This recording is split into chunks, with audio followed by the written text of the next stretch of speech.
So, hi everyone.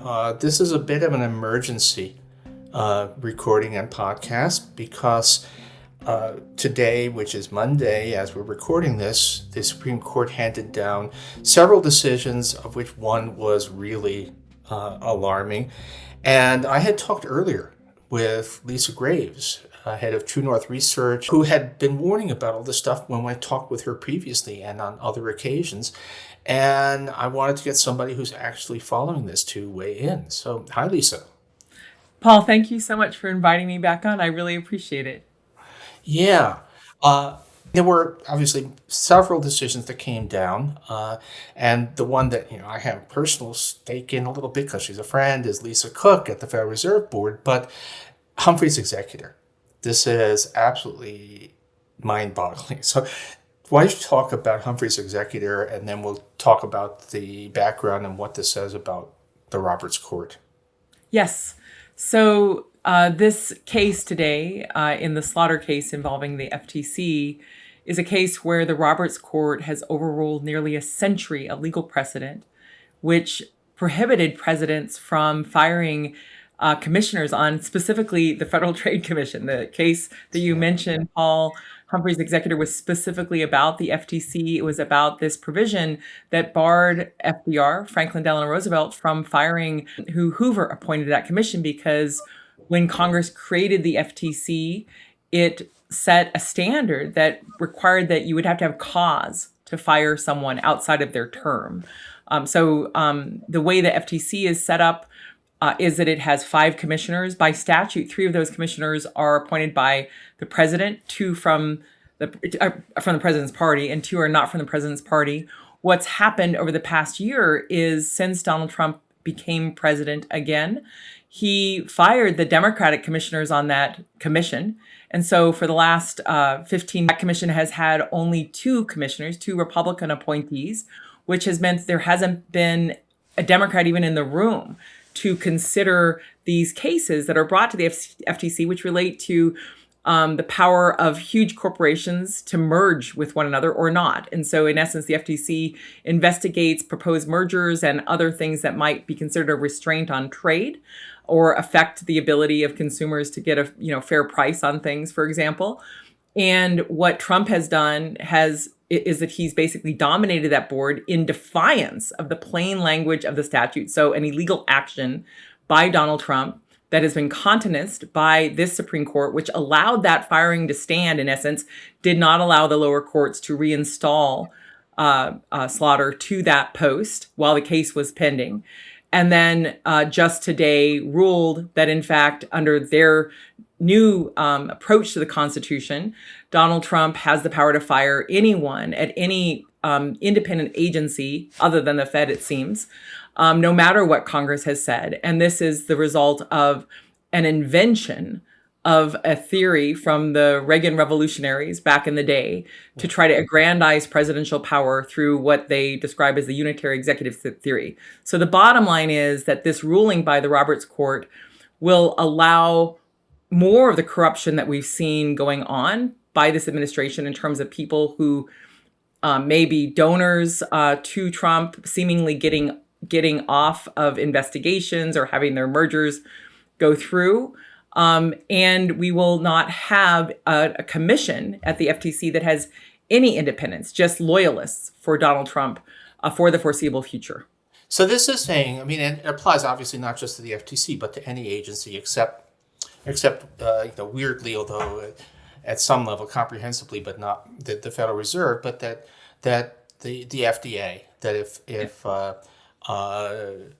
there's a FDA official who is viewed as being too hostile to RFK Jr.'s vaccine doctrine or something, then Trump can fire him. And the Supreme Court said, well, yes, the president has that power. Congress cannot set any ground rules that can't be overruled by presidential edict. Is that my correct interpretation? That's the broad strokes of it, but just to add a little bit to that, a little bit of the gloss to that, which is that Roberts has been pursuing this agenda for years now, and he accomplished part of it through a case called the CILA case, where he allowed Trump to remove the head of the Consumer Financial Protection bureau, and the CFPB had also had restrictions on whether that person could be fired without cause. And Roberts already moved the ball forward on that, and that has had a cascading effect, along with the terrible, unprecedented immunity decision, where the Roberts Court gave Donald Trump immunity from criminal prosecution for any of his so-called official acts that included directing agencies like the Justice Department to do his bidding. And so up until now, what was left was this notion that if Congress created a board that specifically had limits on how a person could be removed from that board because of its quasi-legislative function, its regulatory function to, implement congressional will, to act in a legislative way, boards like the Federal Trade Commission or the National Labor Relations Board could not be swept of their members. But before this decision, through the machinations of John Roberts, in essence, Donald John Trump was already exerting a power to fire anyone within the executive branch, whether they were on an independent board or not. So, the Consumer Financial Protection Bureau felt like it was a little bit different, and not, shouldn't have been, but it was basically Elizabeth Warren's creation. It was a relatively new agency, but this now generalizes it to everything, and it goes back to the FTC, which is a very, very old institution, and is where this whole Humphrey's Executor comes from. So now that's everything. Yes, except for the Fed. That is correct. And I think as you were describing it at the outset, Paul, this has enormous implications for the American people and American consumers because, in essence, consolidating power in this way in a president, it's not required by the Constitution, although Roberts is somehow claiming it is. It's not. This is part of this invention of this so-called structural constitution under this very rigid notion of separation of powers, which basically guts some of the core powers of Congress and vests those powers in the views of this court in the hands of the president and the president alone. And this ignores the reality of what's happening, which is you have a president who's not actually executing the laws passed by Congress, who's thwarting those laws. And so when you look at Article 1 and Article 2 of the Constitution, what you see is that the president's primary job is to faithfully execute the laws of the United States. And what's happening here is that the president is circumventing those laws, thwarting those laws, and doing so in ways that raise serious questions of corruption or potential corruption or undue influence. And the area of trade and mergers is one of the most, potentially profitable areas for people trying to curry favor with Donald Trump. And what we've seen over the past, 15 months is that the FTC, under the control of two Trump loyalists, has dismissed more than 33 investigations into mergers that were begun before Donald Trump took over. Yeah, and so what strikes me is, first of all, let's go back up. I assume that when Roberts and his, I guess this is basically a Federalist Society thing. Yes. That when they began pushing this, they probably had in mind that we would be pursuing an ideological agenda, that this would be something that would allow essentially to just overrule Congress when it was doing things that weren't sufficiently right-wing, weren't sufficiently Reagan-esque, since this goes way back. But now it's very much, it's personalist. We're talking about this is what one guy gets to do, which might not even be ideological. As you say, it might just be corruption. Yeah, I think it's both, right? So there is this through line from the Federal Society that helped get these judges on the court. These 6 members were all either active members or noted to be members of the court, of the Federal Society. They were part of the pipeline to power that the Federal Society was created to accomplish.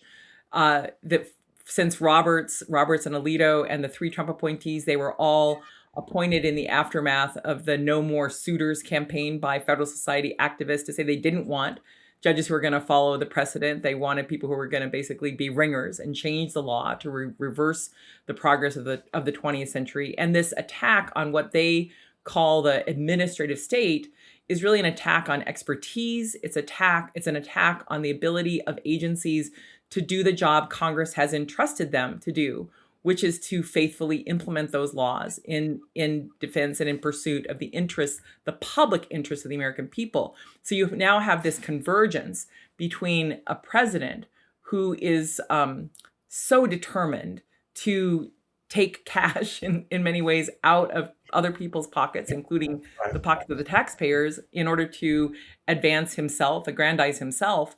And this has come to a head at a time when the court has the majority, this captured court has the majority it needs to accomplish its long-term ideological agenda.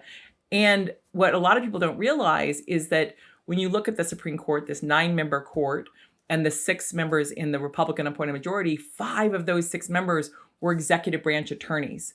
They were people who cut their teeth for years in advancing presidential power, in trying to expand presidential power.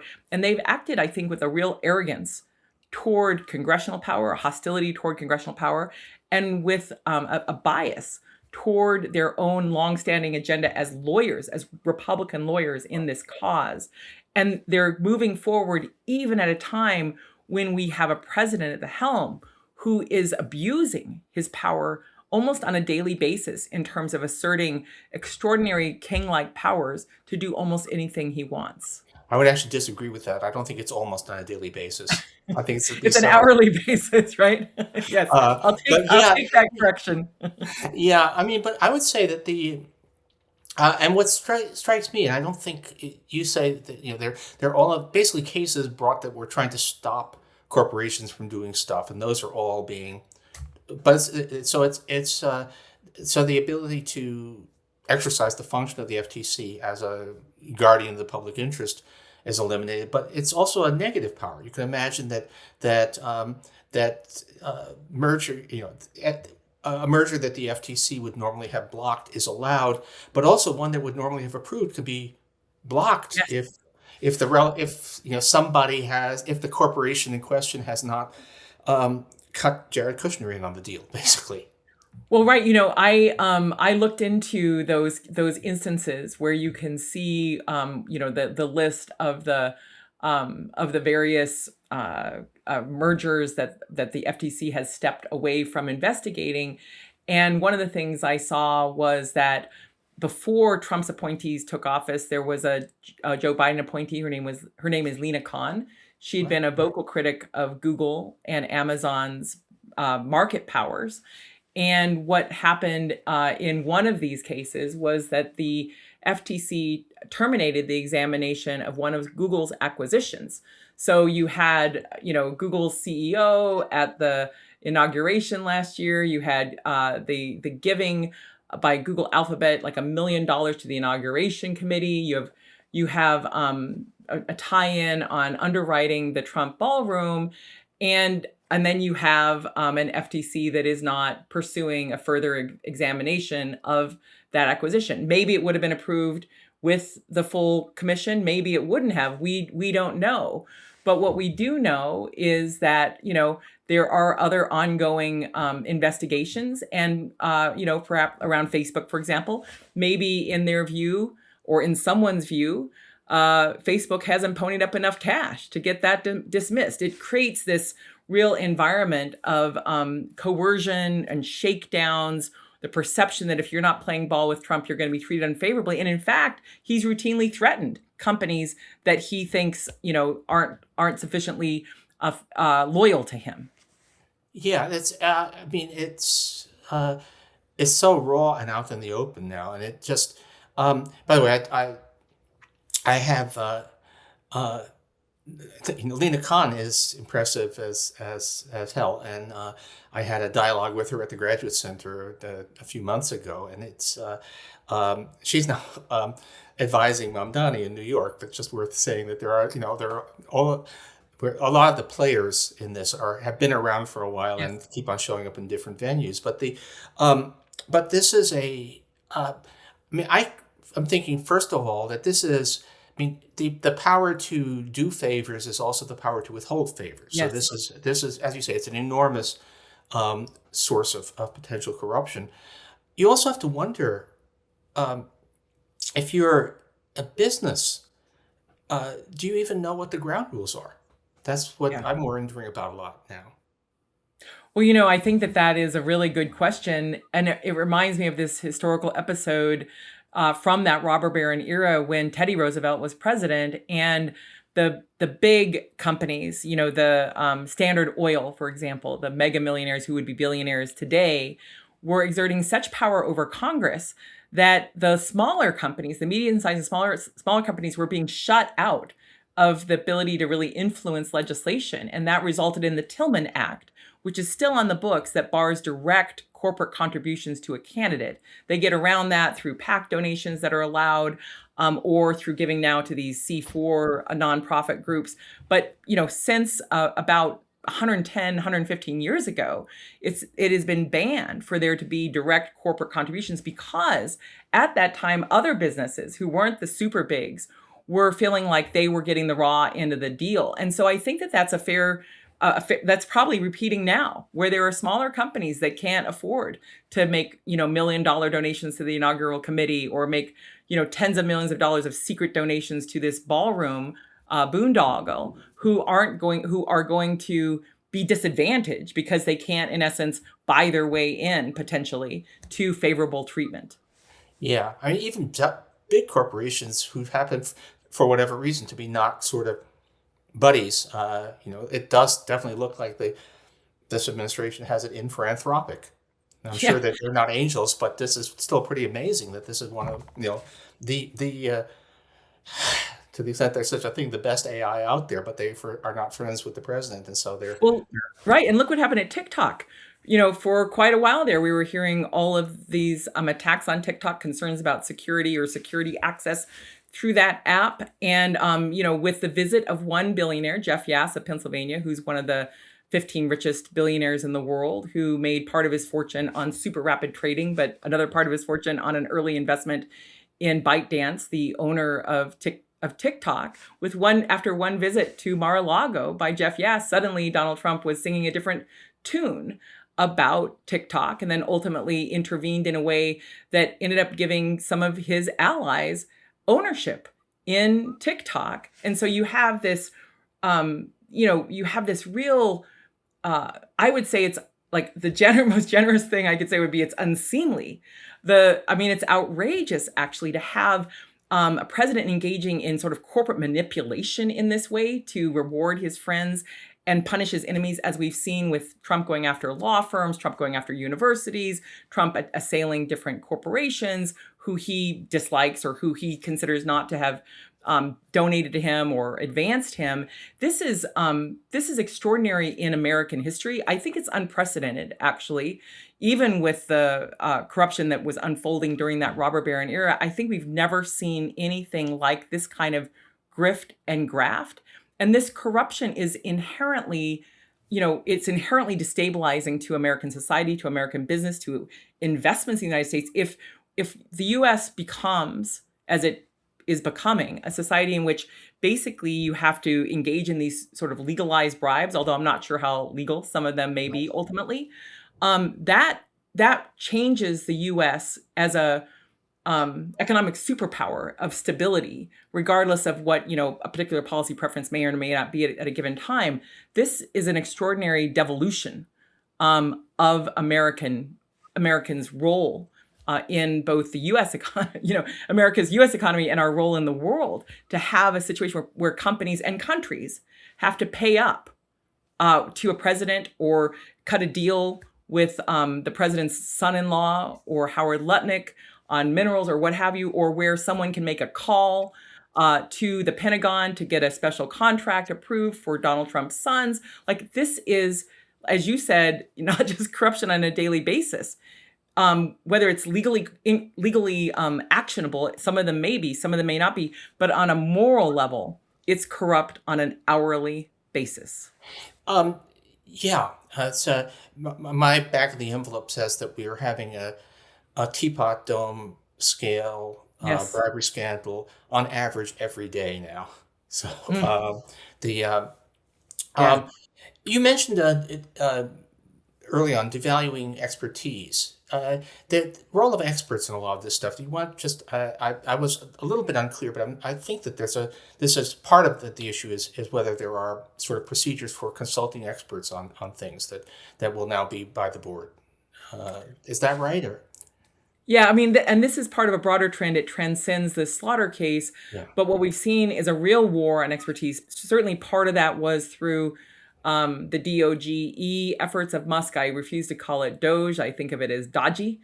all right. But those efforts to those firings of so many people, so many experts across the board in all these agencies, that has really decimated not just the baseline of our skilled workforce in the federal government, but also demoralized the people who remain. And that's across the board. That's in areas of vaccines, it's in public health, it's in climate science, it's in earth science, it's in trade, it's in all areas where we've lost probably cumulatively, I don't know how many thousands of years of expertise that the people actually invested in through paying these civil servants who were hired on a non-political basis, who were hired for their expertise to serve the American public, whether it's through the National Institutes of Health or the FDA or U.S. Department of Agriculture. We've lost an enormous amount of expertise, and we've also seen the ways in which this Roberts Court has not intervened to protect against those firings. You've had people who should never have been fired. And later, months and months later, some of them are reinstated. Meanwhile, they may have moved on to other jobs. They may not want to come back into the government. This loss of expertise isn't just a disadvantage for we, the people of the United States, in terms of having people who are looking out for our interests based on years of work, as well as scientists who've been reliant at the universities on these grants and more. This also is a real disadvantage for our national security, because it's not just in the U.S. civil society that we've seen these firings. We've seen people fired from the Pentagon who were, leading lights, people who had records of impeccable service to our country. We've seen that happening in the national security arena, in the intelligence community, where people who have deep expertise have been fired. We've seen it out of the Justice Department, where people who had expertise in anti-corruption, in enforcing DOJ's rules to make sure that prosecutions weren't politicized, at the FBI, firing people for the act of doing their job to protect and investigate those who committed violent acts against our Capitol Police officers. So this war on expertise, this war on civil servants, is deep and wide, and it is going to take a lot to repair. Yeah, my experience in dealing with civil servants, higher level civil servants, has always been that we had far better people in those positions in the sense than we deserved. That you had all of these people at Treasury or at agencies that I would deal with that could have made 2 or 3 times as much money in the private sector, but they did what they did because they thought they were doing something meaningful. They felt that it was a better use of their lives. And now, if you basically are just not firing them or disrespecting them, even if you haven't fired them, it must be that we're going to lose that. Yeah, I mean, I have a bias on this because I was a career hire for the Justice Department, and ultimately became Deputy Assistant Attorney General in the Office of Policy Development, the Office of Legal Policy. And I was there with other attorneys who could have been making 3, 4, 5, 6 times as much in the private sector, but we were honored to be able to serve the American people. And I felt every time I walked into the Justice Department back then, this was in the Clinton administration with Ms. Reno as the Attorney General, there was this engraving that said, "The place of justice is a hallowed place." And I thought about it as a place where people set aside their partisan political views or their personal religion to do the work of the American people. And almost in every instance where I had the chance to work with someone across that agency and other agencies, I was so impressed with the devotion and intellect and wisdom of the people who had chosen public service as their career. Yeah, that's wow. Yeah, I mean, this was Clinton administration, but I had my year in government and in the Reagan administration, some political level, but the kind of deputy assistant secretary and office director level were astonishingly good Yeah. people. It was just, and once in a while you would get to see one of them lay down the law to the political appointee Yes. above them and say, no, that's not how it works. And Yes. it was really, yeah. Um, you wonder a little bit with this. This is a long-term project, as you said, the unitary executive, the stripping away. Presumably, when John Roberts and his friends began this, they didn't imagine that the unitary executive, to whom they would give all this power, would be to use the technical term, a fuck up like Donald Trump. How much is this weighing on? I mean, I'm a little surprised that didn't at least give them some pause here. Yeah, it's interesting. You'd think that they could slow things down for a moment, given how reckless and destructive Donald Trump is, but they haven't, right? So this is not a necessarily something they're compelled to do. So, for example, Humphrey's executive has been on the books for since the 1930s. They could easily have just said, affirm the lower court in Slaughter's case and say, we affirm Humphrey's executive, still good law, and just been done with the case. She would have been back on the commission months and months ago, last summer. For Lisa Cook, they sort of held that for a moment, held out this notion that they were going to allow her to remain, that they weren't going to intervene on the Fed, but everything else was fair game. These are cases, this court is taking cases where it could easily just either affirm the ruling below or reverts it based on a citation of the long-standing legal precedents, but it's not. And what most people don't know is that this Roberts court is only hearing 60 to 70 cases a year. A couple of years back, the Supreme Court was hearing up to 100 or more cases. In the 1980s, there were changes to the court's jurisdiction to basically take out most of its jurisdiction, leave most of its jurisdiction discretionary. The court only has to take cases basically where there's like a fight between Arizona and Colorado over the Colorado River. So there's a fight between two states. Otherwise, every case they take is discretionary. They are choosing this docket. They're choosing in Donald Trump's term to take up cases on the shadow docket where they ruled for him almost all the time, more than 90% of the time.